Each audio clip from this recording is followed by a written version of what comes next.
Welcome to our channel মার রান্না বান্না। শীতের দিনে পিঠে পুলি ছাড়া শীতকে কি উপভোগ করা যায়? একদমই না। তাই আজকে তোমাদের জন্য আমি নিয়ে চলে আসলাম দুধ পুলি পিঠে। তো চলো দেরি না করে শুরু করা যাক আজকের রেসিপি।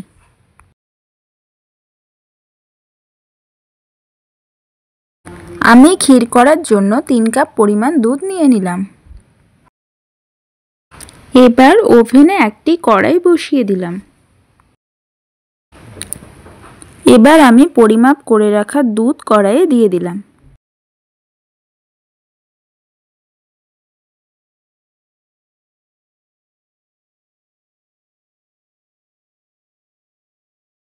আমি এবার দুধের মধ্যে গুঁড়ো দুধ দিয়ে দেব, দিয়ে ভালো করে দুধটাকে মিশিয়ে দেব গুঁড়ো দুধের সাথে।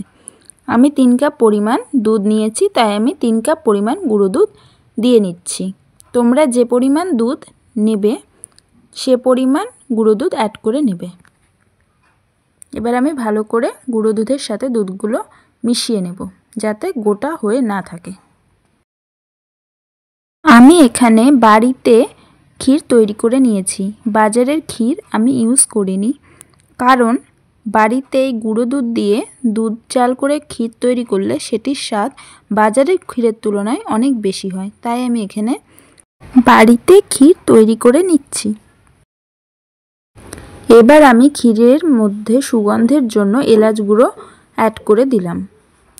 আমি এলাচ গুঁড়োকে চিনির সাথে গুঁড়ো করে নিয়েছি। চিনির সাথে এলাচগুলো গুঁড়ো করলে এলাচের দানাগুলো খুব সুন্দর গুঁড়ো হয়। এবার আমি ভালো করে এলাচ গুঁড়োটাকে মিশিয়ে নিচ্ছি ক্ষীরের সাথে। দুধটাকে জাল করে ঘন করা আমার প্রায় হয়ে আসলো। এবার আমি খেজুরের গুড়ের একটি চাকি নিয়ে নিলাম।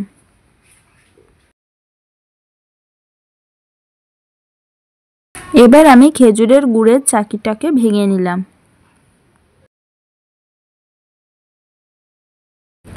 এবার ঘন করা দুধের মধ্যে এই গুড়গুলো দিয়ে দিলাম, দিয়ে ভালো করে মিশিয়ে নিচ্ছি। দুধের সাথে গুড়গুলো ভালো করে মিশিয়ে নিলাম।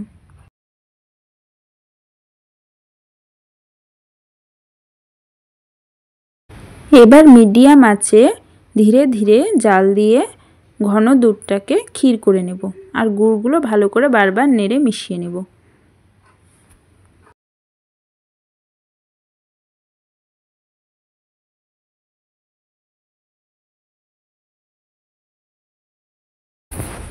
আমার ক্ষীর তৈরি করা হয়ে গেল। দেখো ক্ষীরের কালারটা কি সুন্দর এসেছে। এবার ওভেনে একটা কড়াই বসিয়ে দিলাম পিঠের আটা তৈরি করার জন্য। এবার পিঠের আটা তৈরি করার জন্য 2 কাপ পরিমাণ জল আমি কড়াইয়ে দিয়ে গরম করে নেব ভালোভাবে।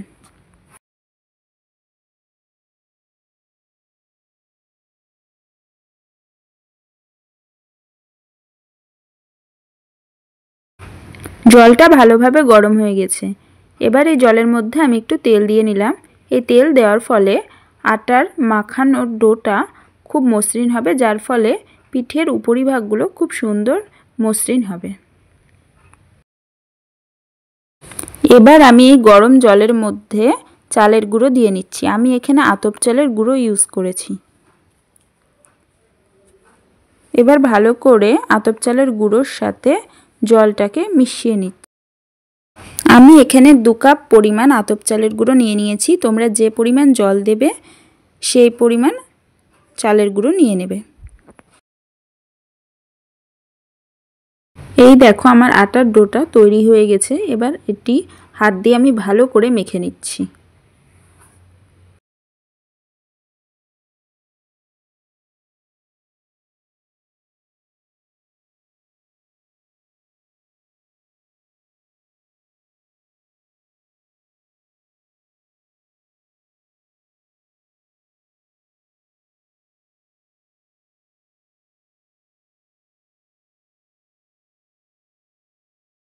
এবার আমি আটার ডোটাকে লম্বা শেপ করে ছোট ছোট করে লেচি কেটে নিয়ে খুঁড়ি করে নেব ক্ষীরের পুর ভরার জন্য। যত ছোট ছোট লেচি হবে দুধ পুলিগুলো তত বেশি ভালো হবে।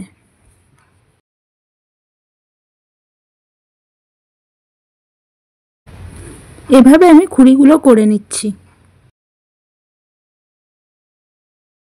এবার আমি সব খুঁড়িগুলোতে ক্ষীরের পুর ভরে পিঠের শেপ দিয়ে নিচ্ছি। এভাবে আমি সব পিঠেগুলো করে নেব।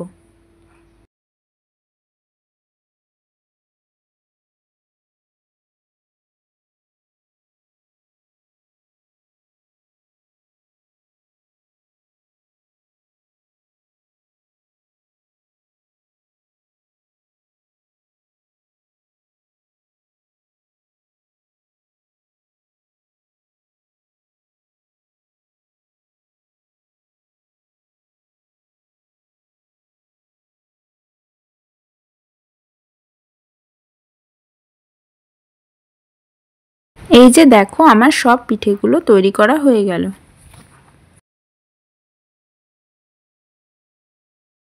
এবার আমি ওভেনে কড়াইয়ে দুধ গরম করতে তুলে দিলাম। আমি এখানে 2 লিটার পরিমাণ দুধ নিয়েছি। আমি এই দুধটাকে ঘন করার জন্য 1 কাপ পরিমাণ গুঁড়ো দুধ দিয়ে দিলাম দুধের মধ্যে, দিয়ে ভালো করে মিশিয়ে নিচ্ছি।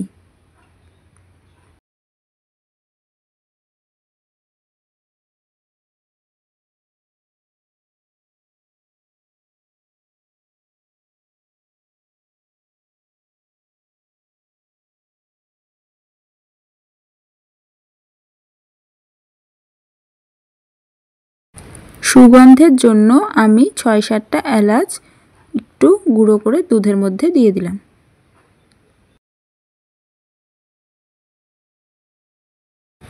এবার দুধের মধ্যে আমি 1 কাপ পরিমাণ খেজুরের গুড় দিয়ে দিলাম। এবার গুড়ের সাথে দুধটাকে ভালোভাবে মিশিয়ে নেব।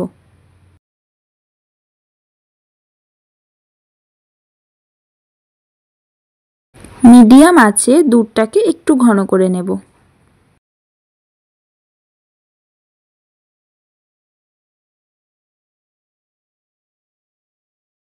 দেখো দুধটা ঘন করা হয়ে গেছে, কি সুন্দর ঘন করে কালারটা এসেছে। এবার তৈরি করা পিঠেগুলো দুধের মধ্যে দিয়ে দিচ্ছি।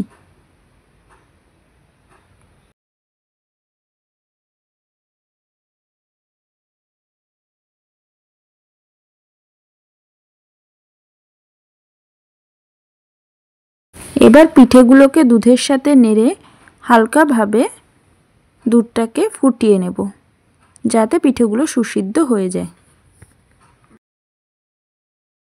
পিঠেগুলো সিদ্ধ হয়ে গেছে, দুধ পুলি রেডি হয়ে গেল। ধন্যবাদ বন্ধুরা সম্পূর্ণ ভিডিও দেখার জন্য। তোমাদের ভিডিওটা কেমন লাগলো অবশ্যই কমেন্ট করে জানাবে, আর ভিডিওটা ভালো লাগলে একটা লাইক করে দেবে। আর এই রান্নার ভিডিওগুলো তোমাদের যদি ভালো লেগে থাকে তাহলে আমাদের চ্যানেলটি সাবস্ক্রাইব করে অল নোটিফিকেশন অন করে রাখবে, যাতে আমরা যখনই নতুন ভিডিও আপলোড করব তোমরা যাতে সবার আগে সেটি দেখতে পারো। তোমাদের সুবিধার জন্য দুধ পুলির রেসিপিটি ভিডিও শেষে দেওয়া থাকলো। তো খুব শীঘ্রই আবার পরবর্তী ভিডিও নিয়ে দেখা হবে। প্রত্যেকে ভালো থেকো।